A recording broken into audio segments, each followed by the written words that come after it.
Close your eyes for a moment and imagine a teenage boy sitting under an olive tree in ancient Greece. He is maybe 14 years old, bright-eyed, restless, the kind of boy who can never quite sit still. His teacher sits across from him, unrolling a scroll, and begins to read aloud the story of Achilles, the greatest warrior of the ancient world. And this boy listens, not casually, not the way most students listen. He listens like he is receiving a personal message, like the story is speaking directly to him.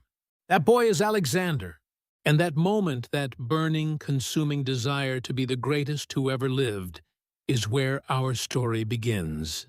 Alexander was born in 356 BC in Pella, the capital of Macedonia. Macedonia was a kingdom in northern Greece that most Athenians looked down on. They considered it rough, unsophisticated, a backwater on the edge of the civilized world. But Alexander's father, King Philip II, had other ideas. Philip was one of the most brilliant military and political minds of his age. He had already transformed Macedonia from a weak regional kingdom into the dominant power in all of Greece. He built a professional army. He invented new battlefield tactics. He was, by any measure, extraordinary. And yet Philip understood something very important. Military power alone was not enough. His son needed something more. He needed the finest mind in the world to shape him. So Philip hired Aristotle. Think about that for a moment. The greatest conqueror in history, taught personally by the greatest philosopher in history. For 3 years, from the age of 13 to 16, Alexander studied under Aristotle in a quiet garden sanctuary called Mieza. Philosophy, science, medicine, poetry, politics, the nature of the human soul. Aristotle didn't just fill Alexander's head with facts. He taught him how to think, how to observe, how to question, how to see the world not just as it is, but as it could be. And what Alexander saw when he looked at the world as it could be was a world without borders. But the peaceful years of study didn't last long. When Alexander was 16, his father left for a military campaign and placed him a teenager in charge of Macedonia. And almost immediately, a neighboring tribe rebelled. Alexander didn't hesitate. He raised an army, marched out, crushed the rebellion, and founded his first city on the site of his victory. He was 16 years old. 2 years later, at the Battle of Chaeronea, Alexander commanded the elite companion cavalry on the left flank of the Macedonian army. The strike he led that day broke the famous sacred band of Thebes, an elite fighting force that had never been defeated.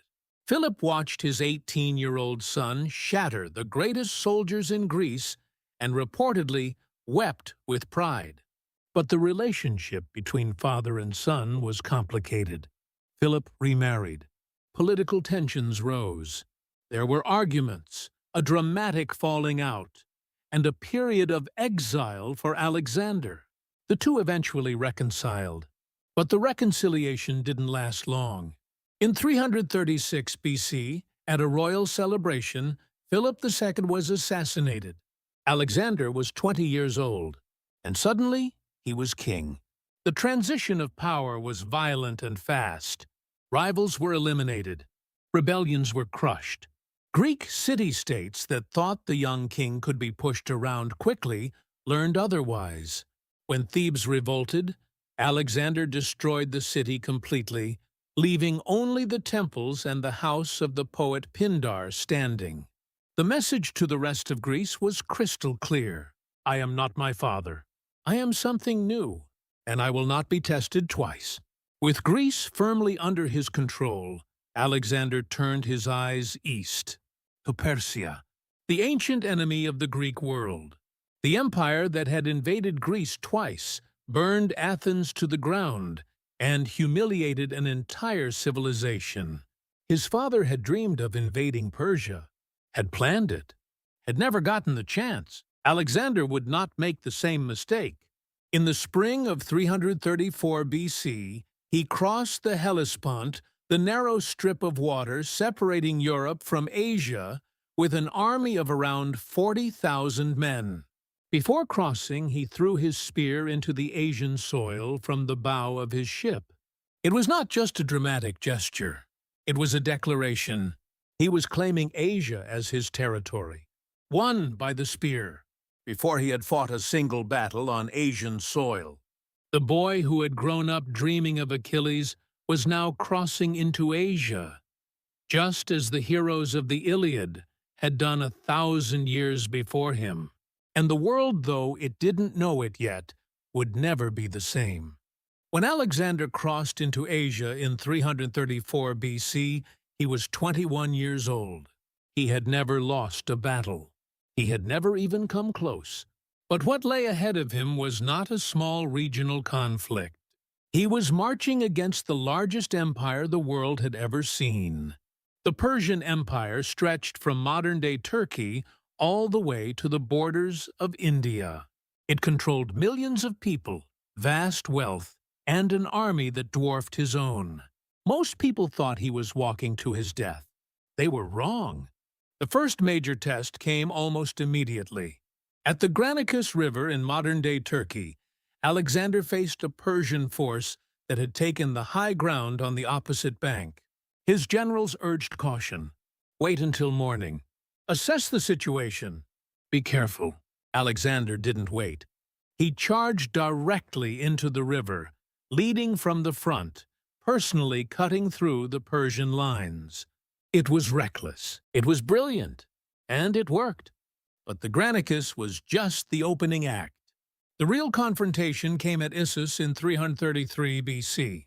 This time, Alexander faced the Persian king himself, Darius III, commanding an army many times larger than his own. Darius had chosen a wide coastal plain, thinking the open ground would allow his superior numbers to simply surround and overwhelm the Macedonians. Alexander did something no one expected. He identified exactly where Darius was standing on the battlefield, and then he drove directly toward him like an arrow. When Darius saw Alexander's cavalry cutting through his lines, heading straight for him personally, he did something that would define his legacy forever. He turned his chariot around, and he ran.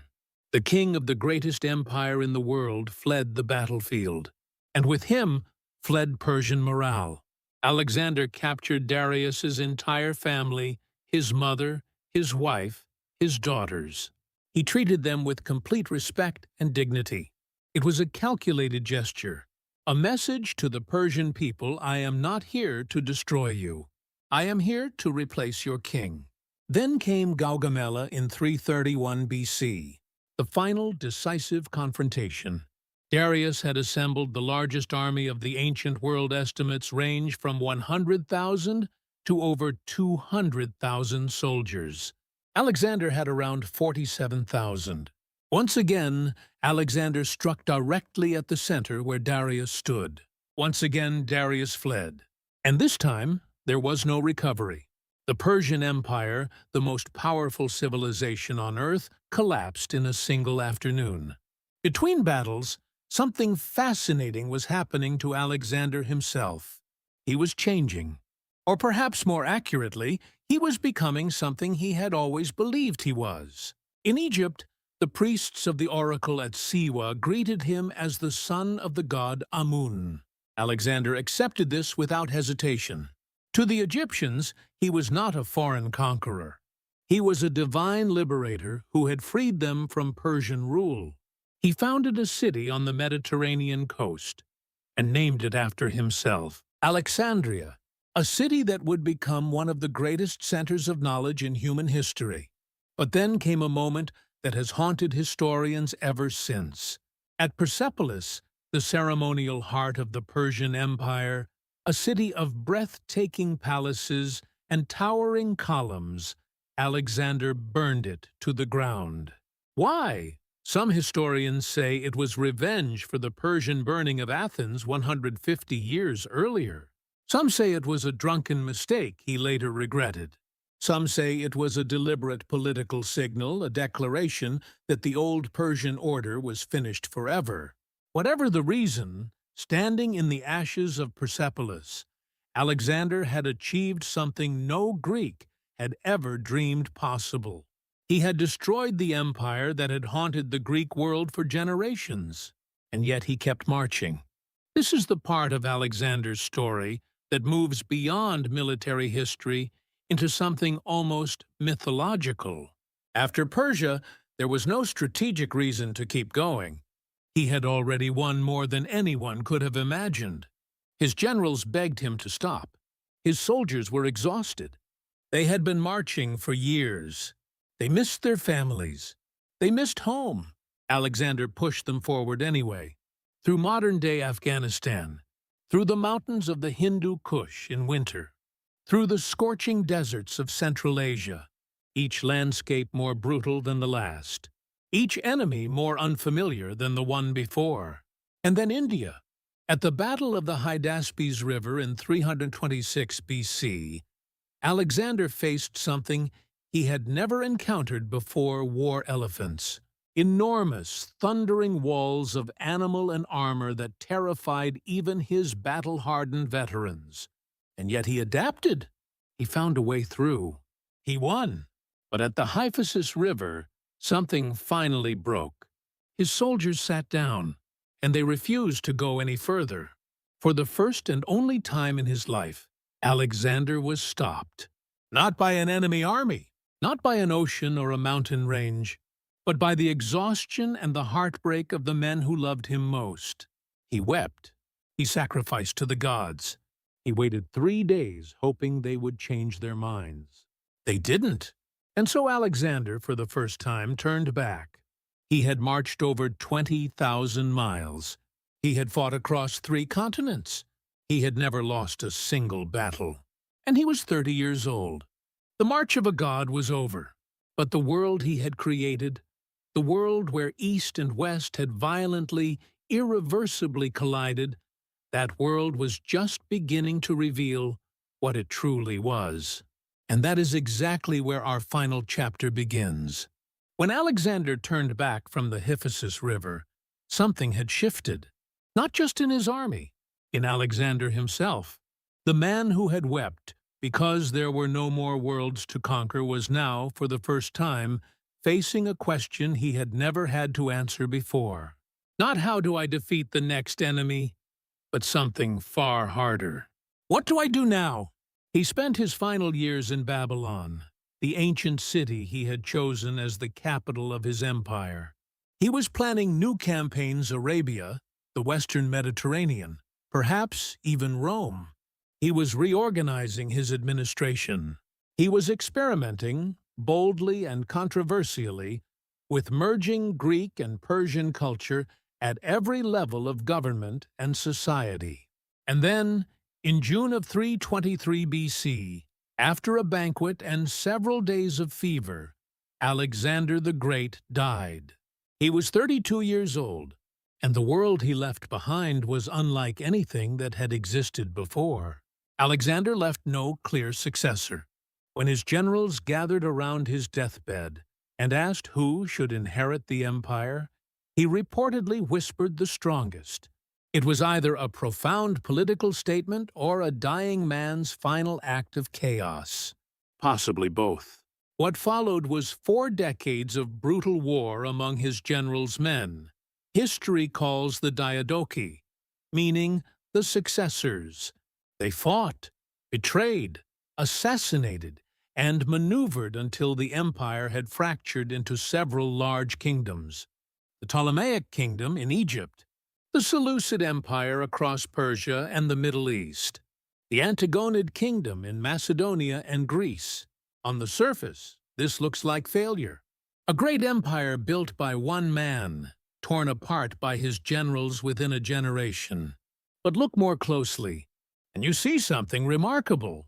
Each of these successor kingdoms carried the seeds of Greek culture deep into territories that had never encountered it before. Greek became the common language of trade, diplomacy, and intellectual life across an enormous stretch of the world, from the shores of the Mediterranean all the way to the borders of India. The empire broke apart, but the culture it carried kept spreading, like seeds scattered by the wind. This is the moment where the true miracle of Alexander's legacy reveals itself. Because what happened in the centuries after his death was not simply Greek culture replacing local cultures. It was something far more interesting. It was fusion. In Egypt, Greek artistic styles merged with ancient Egyptian religious traditions to create something entirely new. Statues of gods appeared that were half Greek in form, half Egyptian in symbolism. The god Serapis was invented almost from scratch, deliberately combining Greek and Egyptian elements to unite the two peoples under a single divine figure. In Afghanistan and northern India, Greek sculptors encountered Buddhism for the first time, and what emerged from that encounter still exists today. The earliest human images of the Buddha, the calm face, the graceful robes, the meditative posture were created by artists working in the Greek sculptural tradition. Before Alexander's influence reached that region, the Buddha had never been depicted in human form at all. Think about that. Every image of the Buddha you have ever seen, in temples, in museums, in meditation centers around the world, carries within it a trace of ancient Greek artistic DNA. In the great city of Alexandria in Egypt, the most extraordinary library in the ancient world was built.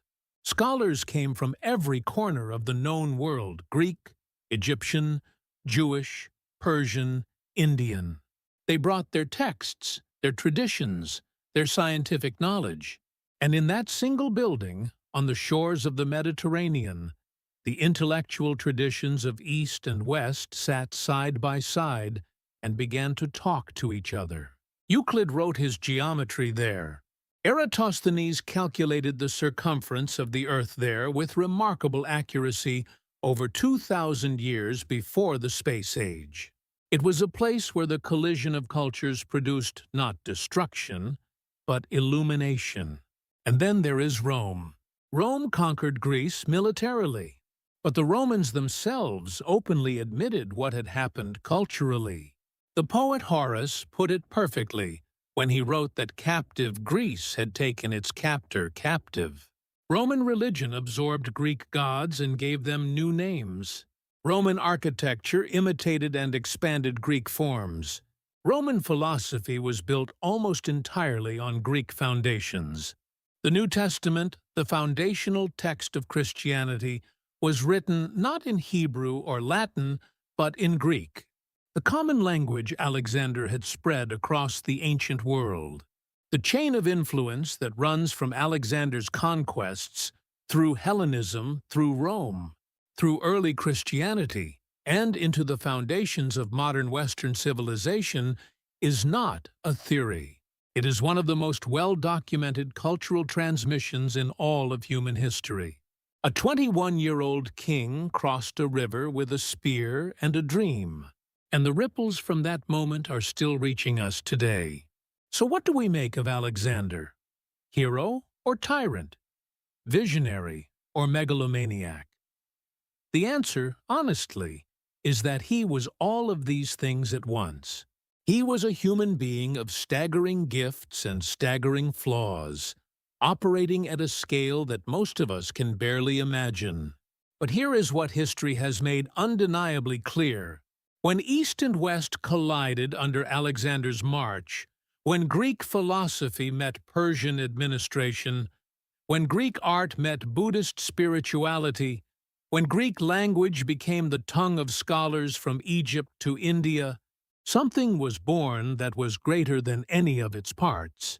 We call it Hellenism, but what it really was is something simpler and more profound than any academic label.